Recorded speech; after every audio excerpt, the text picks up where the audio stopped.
Hi friends, വേറൊന്നുമില്ല, ഒരു കുട്ടാടൻ ബ്ലോഗിലേക്ക് എല്ലാവർക്കും സ്വാഗതം. നമ്മളിപ്പോൾ വന്നിരിക്കുന്നത് നീലമ്പേരൂർ പടയണി നടക്കുന്ന പള്ളി ഭഗവതി ക്ഷേത്രത്തിലാണ്.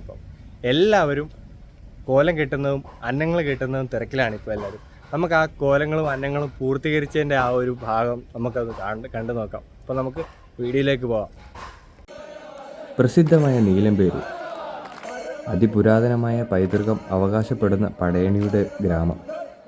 ഒരൊറ്റ മനസ്സായി ഒറ്റ മെയ്യായി കൈകോർക്കുന്ന ഗ്രാമീണതയുടെ ചാരുത. അതുകൊണ്ട് തന്നെ ചരിത്രത്തിൻ്റെ ഏടുകളിൽ നീലമ്പേരൂർ ഗ്രാമവും പള്ളി ഭഗവതി ക്ഷേത്രവും ഇന്നും നിലകൊള്ളുന്നത്. പെരുമാളിൻ്റെ ഭരണകാലത്ത് കായിക സംബന്ധമായ കളരി അഭ്യാസത്തിനും കലാപരമായ പ്രകടനങ്ങൾക്കും പ്രാധാന്യം നൽകിയിരുന്നു. അതിൻ്റെ സ്മരണകളെ ആസ്പദമാക്കിയാണ് ഇന്ന് കാണുന്ന പടയണി രൂപം കൊണ്ടിരിക്കുന്നത്. നീലമ്പേരൂർ പടയണി ഒരു അനുഷ്ഠാനപരമായ ഒരു കലാരൂപം അല്ല. അന്നവും കോലവും എടുക്കുന്നവർക്ക് വ്രതമോ മറ്റനുഷ്ഠാനങ്ങളോ ഇല്ല. എല്ലാ മതവിഭാഗങ്ങൾക്കും ഇതിൽ പങ്കുചേരാം എന്നതാണ് നീലമ്പേരൂർ പടയണിയുടെ ഒരു പ്രത്യേകത.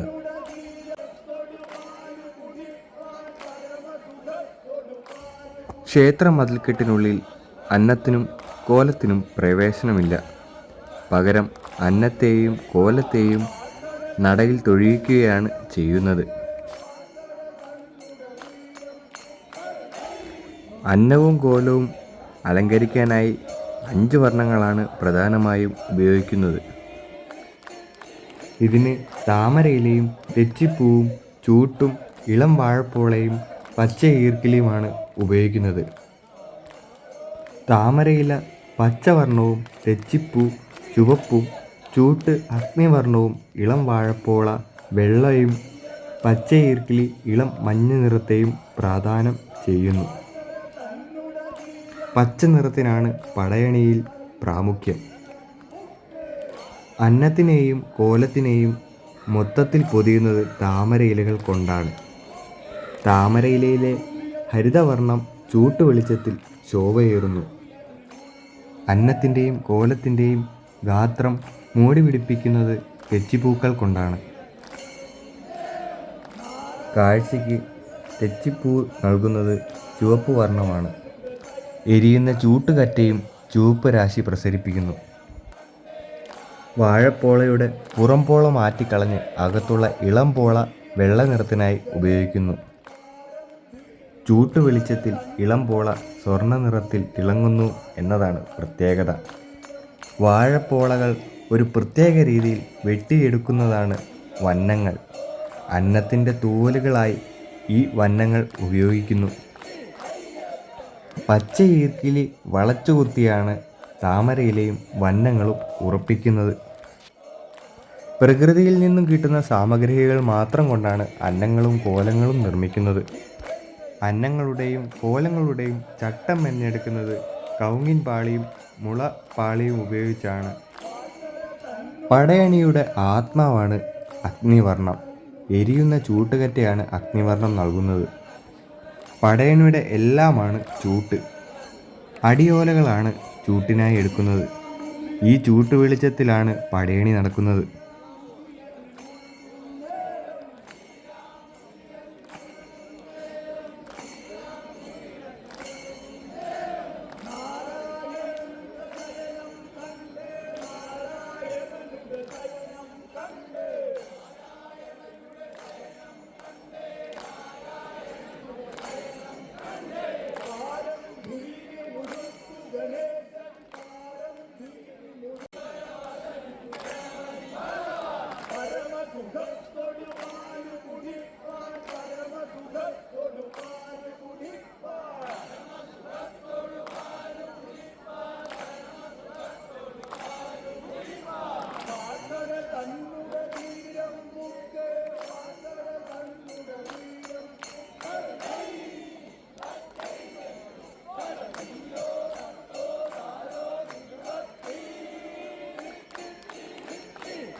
ഈ അന്നങ്ങളും കോലങ്ങളും കെട്ടാൻ വേണ്ടി മാത്രമായിട്ട് കൃഷി ചെയ്യുന്ന താമരക്കുളമാണിത്. സന്ധ്യയായി കഴിഞ്ഞാൽ പിന്നെ ഈ ഗ്രൗണ്ടിൽ നിൽക്കാനുള്ള സ്ഥലം പോലും കിട്ടത്തില്ല. അതുപോലെ ജനത്തിരക്കായിരിക്കും. പല ജില്ലകളിൽ നിന്നും ജനങ്ങൾ ഒഴുകിയെത്തും.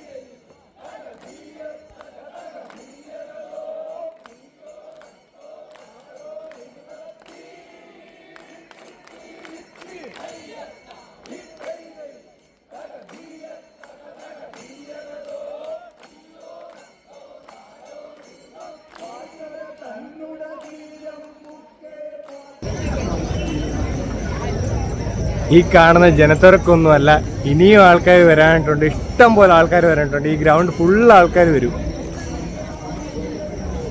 ഇവിടെ നിൽക്കാൻ പറ്റാത്ത രീതിയിൽ, സൂചി കുത്താൻ ഇടയില്ലാത്ത രീതിയിൽ ആൾക്കാർ വരും ഇവിടെ.